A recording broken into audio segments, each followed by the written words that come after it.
तो आज मैं आपके लिए बहुत ही महत्वपूर्ण टॉपिक लेकर आया हूं और ये बहुत ही बोर्ड परीक्षाओं से संबंधित बहुत ही अच्छी जानकारी है और इस टॉपिक का नाम है पाचन तंत्र। ठीक है, आज हम जानते हैं। सबसे पहले आज हम पढ़ेंगे पाचन तंत्र के बारे में। तो आइए आप लोग आज पाचन तंत्र के बारे में जरूर पढ़ें, ध्यान से देखिएगा, शुरू से अंत तक जरूर देखिएगा। सबसे पहले हम बात करते हैं किस चीज़ का, पाचन तंत्र। पाचन तंत्र है क्या? इसको हम अंग्रेजी में क्या बोलते हैं? Digestive system. सिस्टम जब भी सिस्टम की बात आती है तो कई चीज एक जगह मिलकर यदि कार्य करेंगे, किसी एक पर कार्य करते हैं, वो सिस्टम होता है। ठीक है, जैसे कंप्यूटर की बात करें तो कंप्यूटर को हम सिस्टम बोलते हैं। क्यों? क्योंकि इसमें माउस भी है, कीबोर्ड भी है, तो सब एक जगह रहकर कोई काम अगर करेगा तो उसको क्या बोलते हैं? हम सिस्टम बोलते हैं। तो यहाँ पर हमारे बहुत से ऐसे अंग हैं जो भोजन को पचाने में सहायक होते हैं, इसलिए हम इसको क्या बोलते हैं? सिस्टम बोलते हैं।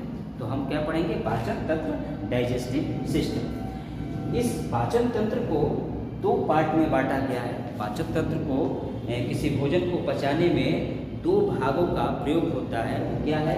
तो एक है एलिमेंट्री कैनाल, जिसको हम बोलते हैं आहार नाल बोलते हैं, और एक होता है डाइजेस्टिव ग्लैंड, जिसको हम बोलते हैं पाचक ग्रंथि बोलते हैं।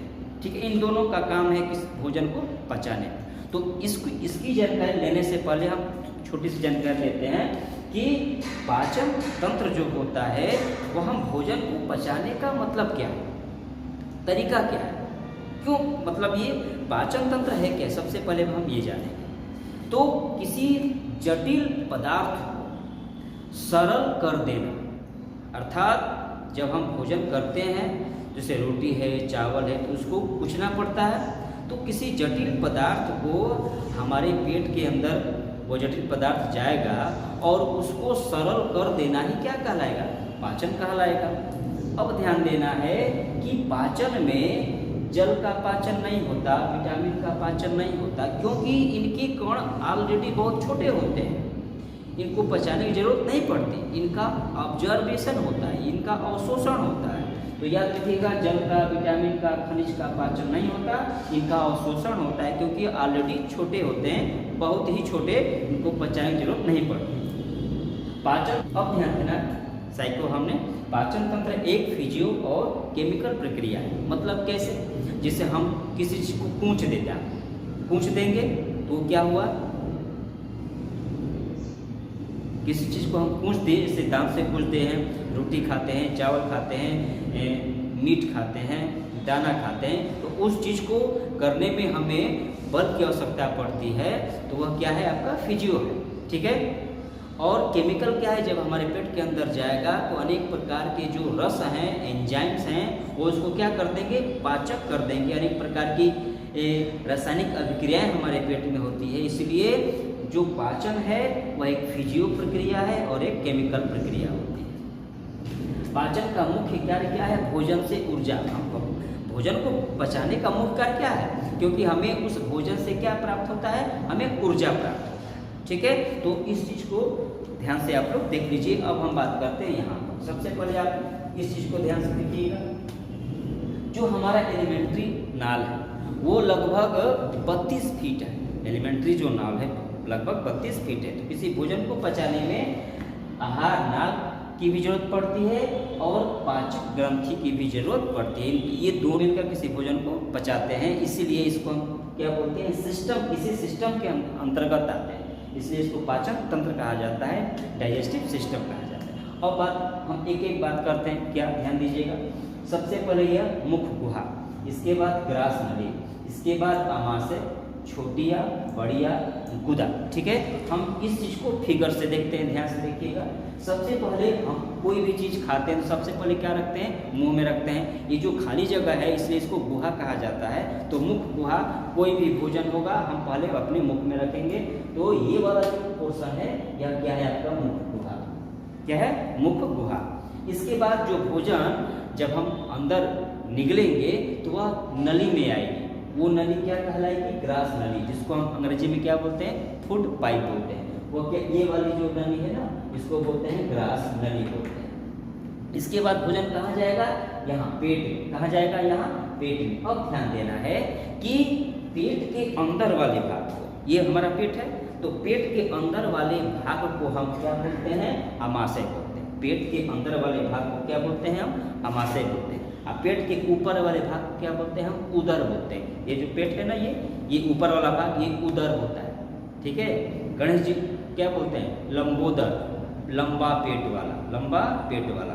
तो ये वाला जो भाग है ऊपर वाला, ये उदर है, और अंदर का जो पार्ट है उसको क्या बोलते हैं? हम अमाशय बोलते हैं। तो नली, ग्रास नली के बाद भोजन कहाँ आता है? अमाशय में आता है, ठीक है। अब ध्यान देना, इस अमाशय के बाद भोजन छोटी आंत, मतलब ये जो ये वाली पतली जो है नली है, यह क्या है? आपका छोटी आंत। यह क्या है? छोटी आंत है। और इस छोटी आंत के बाद ये आपका कौन सा? बड़ी आंत। देखिए ये आपका क्या है?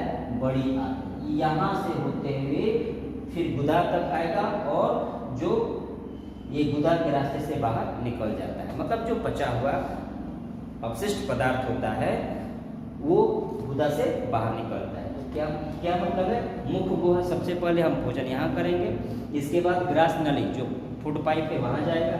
अमाशय, पेट, अंदर वाले पेट को अमाशय बोलते हैं, और बाहर वाले पेट को हम क्या बोलते हैं? उदर बोलते हैं। इसके बाद छोटी आंत, जो पतली है ये छोटी आंत, इसमें अमाशय के बाद छोटी आंत में भोजन जाएगा, छोटी आंत के बाद बड़ी आंत में भोजन जाएगा, और वहाँ से गुदा द्वारा बाहर निकल जाता है। ये रहा है आपका एलिमेंट्री आहार। एलिमेंट्री कैनाल का आहार नाल लगभग यह 32 फीट लंबा होता है। पाचक ग्रंथि की बात करेंगे। अब पाचक ग्रंथि में सबसे पहले क्या है? लार ग्रंथि। जो लार ग्रंथि होती है यह हमारे मुख में ही होती है। कहाँ होती है? मुख में ही होती है लार ग्रंथि। तो वहीं से हमें एक ग्रंथि मिल गई यहाँ पर। वो हमें क्या, जो लार होता है, लार भोजन को क्या बनाता है? मुलायम और निगलने लायक बनाता है। यदि लार नहीं होता तो वो भोजन हम निगल नहीं पाते। तो यहाँ पर क्या है? ये पहला लार ग्रंथि। इसके बाद जैसे ही जठर ग्रंथि, दूसरा नंबर क्या है? जठर ग्रंथि। यह क्या है? अमाशय में। कहाँ है? अमाशय में। यहाँ पर आने के बाद ध्यान दीजिएगा, इस साइड में ये कुछ एंजाइम्स होते हैं, और ये वाला जो पोजीशन है, तो दो चीज है। वो दो चीज क्या है? ध्यान दीजिएगा, जो हमारा लार ग्रंथि, उसके बाद जठर ग्रंथि, इसके बाद तीसरा नंबर क्या है? लीवर प्लस पित्ताशय, पेट के दाहिने, मतलब ये हमारा पेट हुआ, पेट के दाहिने साइड में, पेट के दाहिने साइड में क्या क्या होता है? अग्न्याशय होता है, ठीक है। पेट के दाहिने साइड में क्या होता है? लीवर और पित्ताशय होता है। और पेट के बाएं साइड में क्या होता है? अग्न्याशय। दो साइड, एक इधर और एक इधर। के दाहिने साइड में लीवर और पित्ताशय, और पेट के बाएं साइड में अग्न्याशय होता है। इस साइड में आपका लीवर पित्ताशय, एक साइड में आपका अग्न्याशय। ये वाला जो पोजीशन है ना, ये हम रेड कलर से कर दे रहे हैं, क्या है? आपका अग्न्याशय, ठीक है। ये जो पोजीशन है हमारे, सबसे पहले भोजन को हम किस तरह अपने अंदर, शरीर के अंदर ले जाते हैं, और उसको किस प्रकार पचाया जाता है, और पचाने में किन की भूमिका होती है, कैसे भोजन हमारे पेट में जाता है। अनेक प्रकार के ग्रंथियां हैं, अनेक प्रकार के अंग हैं जो भोजन को पचाने में सहायक होते हैं। तो आप इस चीज़ का एक स्क्रीनशॉट ले लीजिए। जो भी आपने आहार नाम के बारे में जाना, जो रास्ता होता है भोजन जाने का, वो सबसे पहले कहाँ जाता है? मुख गुहा, उसके बाद जो फूड पाइप है, उसके बाद आपका अमाशय, फिर आपका छोटी आंत, फिर आपका बड़ी आंत। ग्रंथि में आपका लार ग्रंथि, जठर ग्रंथि करके सबके बारे में जानेंगे। सबसे पहले जो मुख गुहा होता है, माउथ ओरल, ठीक है। तो इस मुख गुहा में ये जो हमारा खाली जगह होता है, इसमें लार होते हैं, ठीक है। अब ये जो लार है, 3 जोड़ी लार ग्रंथियाँ हमारे मुख गुहा में पाई जाती है। वो 3 जोड़ी लार ग्रंथियाँ कौन कौन सी है? ये पैरोटिड, इसके बाद सबलिंगुअल और सबमेंडिबुलर, ठीक है। ये 3 जोड़ी लार ग्रंथि हमारे मुख गुहा में पाई जाती है। यह जो हम मेन इसको पढ़ेंगे, जो पैरोटिड है वह सबसे बड़ी ग्रंथि होती है। अब याद रखिएगा, यह ग्रंथि जो होती है, यही ग्रंथि सांप में जहर का काम करती है।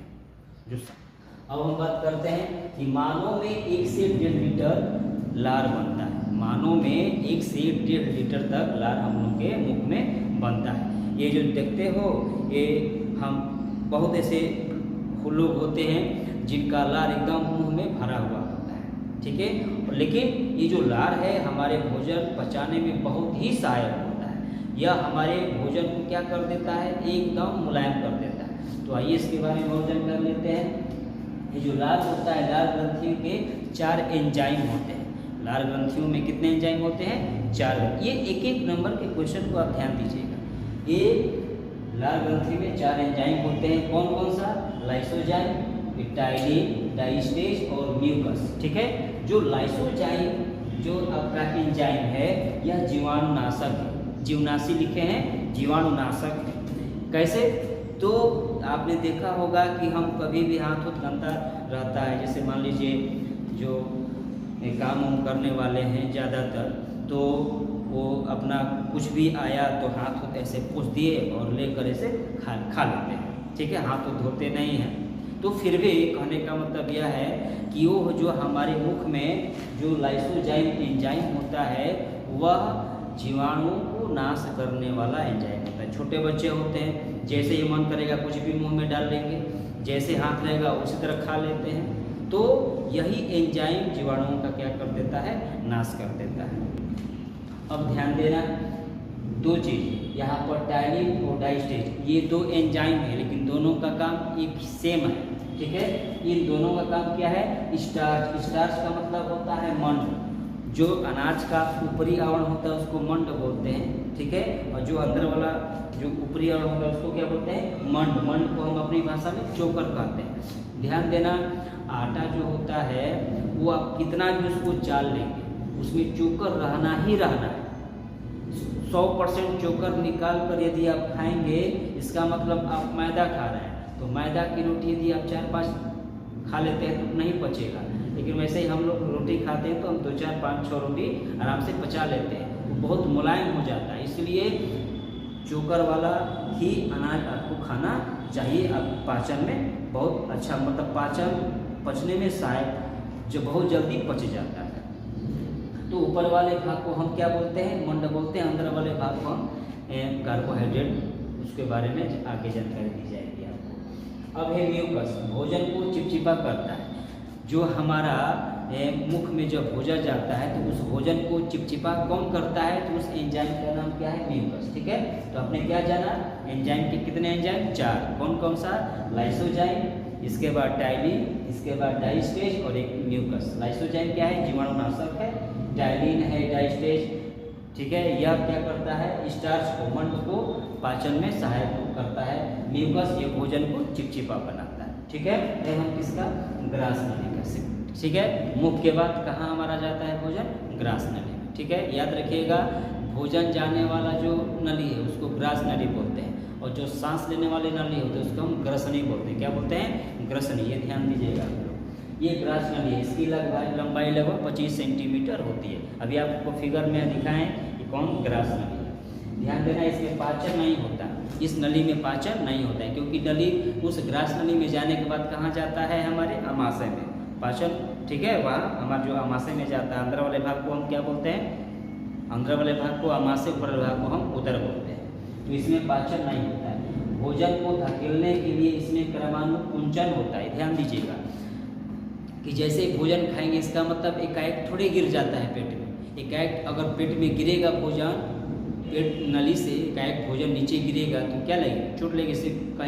कहीं से भी छत से अगर कुछ भी गिराएं तो क्या गिर जाता है। इस तरह भोजन यदि यहाँ से नली से अंदर जाएगा पेट में, आमाशय में, तो चोट लग सकती है। तो उसको धकेलने की जो प्रक्रिया होती है, धीरे धीरे वो आमाशय में जाता है। इस प्रक्रिया को क्या बोलते हैं हम, क्रमानुकुंचन बोलते हैं। भोजन को धकेलने की जो प्रक्रिया, जो धीरे धीरे धकेला जाता है भोजन को कहाँ तक, आमाशय में जाने के लिए, उसको बोलते हैं क्रमानुकुंचन।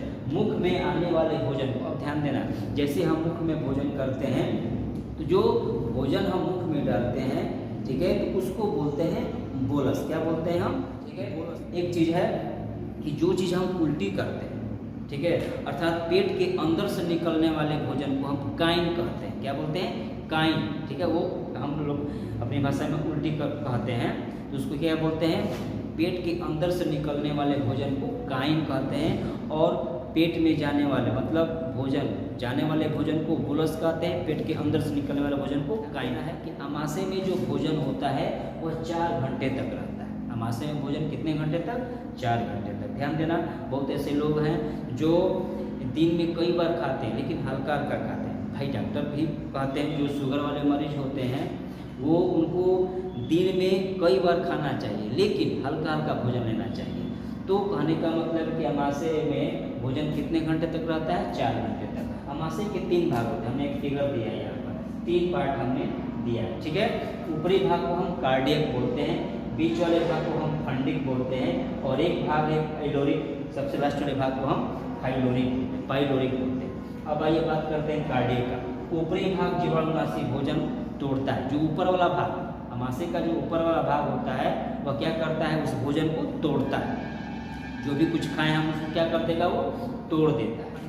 ये क्या होता है? यहाँ पर एक कांटा जैसे हमने फिगर बनाया, ध्यान देना, या कांटा नुमा, इसको हम रूजी बोलते हैं। इस कांटे नुमे को क्या बोलते हैं? रूजी बोलते हैं। दूसरे फंडिक जो होता है भोजन को रोक कर रखता है और भूखा रहने पर क्या करता है? चूहता है। मतलब कहा जाता है कि चूहा कूद रहा है। चूहा कूदने का मतलब क्या होता है? कि जब भूख लगती है तो हमारा पेट दर्द करने लगता है, गड़ने लगता है।